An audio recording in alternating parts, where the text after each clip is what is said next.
और गाजा पर युद्ध से लेकर कूटनीति तक कई मोर्चे एक साथ खुले हुए हैं। हमास और इजरायल की इस जंग ने दुनिया को दो धड़ों में बांट दिया है। हमास और इजरायल के पक्ष में खुलकर मोर्चेबंदी भी हो रही है। बड़ी खबरें हैं, अमेरिका इजरायल के साथ है तो दूसरी तरफ ईरान हमास के साथ। वहीं ईरान पर इजरायल के पूर्व प्रधानमंत्री अब एहूद बराक का यह बड़ा बयान सामने आया है कि ईरान के पास आने वाली है परमाणु शक्ति। ईरान को रोकना बहुत मुश्किल। ईरान को रोकने के लिए सर्जिकल ऑपरेशन नहीं चलाए जा सकते। एहूद बराक इजरायल के 10वें प्रधानमंत्री रह चुके हैं।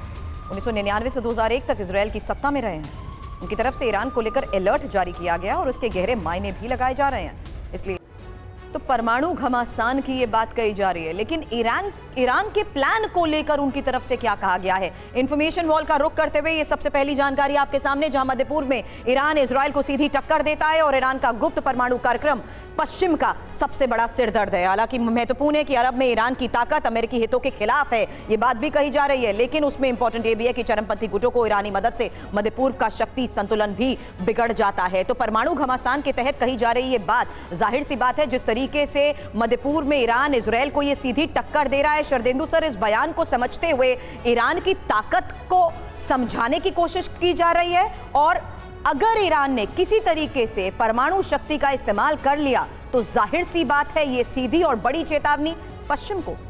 देखिए, हमेशा से ईरान का जो न्यूक्लियर प्लान है, न्यूक्लियर का जो आज की डेट में वो अनडिक्लेयर्ड न्यूक्लियर पावर है, तो उसके लिए वेस्ट का एक चिंता का सबक है और कहीं ना कहीं वो अरब वर्ल्ड को लीड करना चाहता है बिकॉज उसके पास न्यूक्लियर वेपन होने की संभावना है। अगर इजराइल डायरेक्ट कन्फ्रंटेशन ईरान से करता है तो ये आत्मघाती होगा, ये ठीक नहीं होगा उस रीजन के लिए। ईरान को आज की डेट में अपने लिमिटेड ऑपरेशन हमास के खिलाफ चलाते रहने चाहिए और ईरान को एक दूरी रखना। ईरान भी इस चीज को अच्छे से समझता है, इसलिए वो खुल के युद्ध में नहीं आ रहा है। वो हिजबुल्लाह का मदद से इस युद्ध में बना हुआ है। अमेरिका भी इस चीज को समझता है। अमेरिका की वल्नरेबिलिटी है वहां के बहुत सारे सैनिक बेसेस। अगर ईरान और इजराइल डायरेक्ट कन्फ्रंटेशन में आते हैं तो अमेरिका को बाई फोर्स इसमें आना पड़ेगा, और अगर अमेरिका आता है तो उधर से रूस सीरिया की मदद करेगा और हिजबुल्लाह, और इस तरीके से एक पूरा बड़े भीषण विश्व युद्ध में बदलता हुआ दिख रहा है। लिहाजा किसी भी हालत में इस स्थिति को रोकना होगा।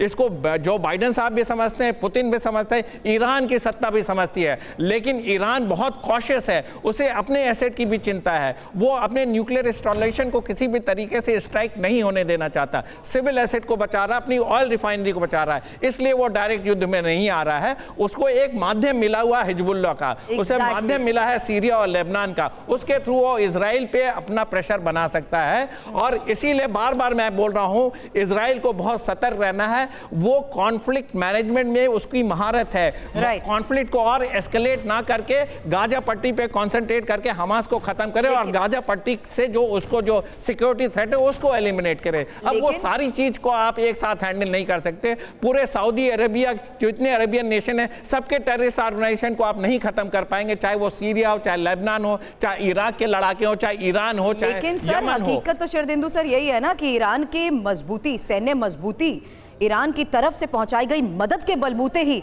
इजरायल के साथ ये युद्ध अब चल रहा है।